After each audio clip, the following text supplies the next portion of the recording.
Hello guys, happy Saturday morning sa ating lahat guys. Nandito check na naman ako ito sa aking nursery 6, nursery 5. Nursery 6 nandoon guys, sa kabila. Titingnan ko ngayon yun, check ko ngayon yun. Ito yung nursery 5. Ito guys, ano to, starter na to. Yung sa nursery 3 ko, ano na yun, ililipat ko na yun sa grower. Ano na yun, grower na yung pakain nun guys. Medyo mas malaki na yung nauna kasi dito. Ayan. Awa ng Diyos. Thank you Lord. Ayan yung ating mga alaga. Hinto na rin yung ulan guys. Ika paano panglawang araw ngayon na lumabas yung haring araw. Wala ng ulan. So, ibig sabihin tuyo na. So kailangan na natin maglinis. Pwede na tayo maglinis.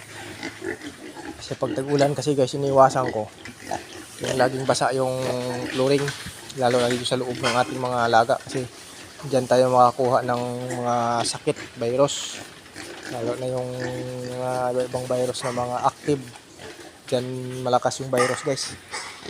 Sandali lang tatama agad kasi pag taglamig tapos basa lagi yung flooring, hihina yung immune system ng baboy, lalakas naman yung virus, kaya yung iniwasan natin. Kaya kailangan panatilihin nating tuyo at malinis ang ating kapaligiran, ang ating lalo na yung kulungan ng ating mga alaga.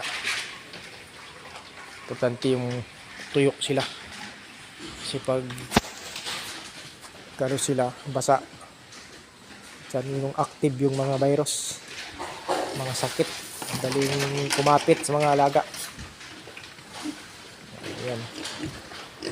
Okay, thank you Lord. Ito yung ating mga alaga, masarap pakiramdam. Sana tuloy-tuloy manatili lang natin, palatilihin lang natin malinis, malusog natin mga alaga. So thank you guys, thank you for watching. Doon tayo sa nursery 6 naman.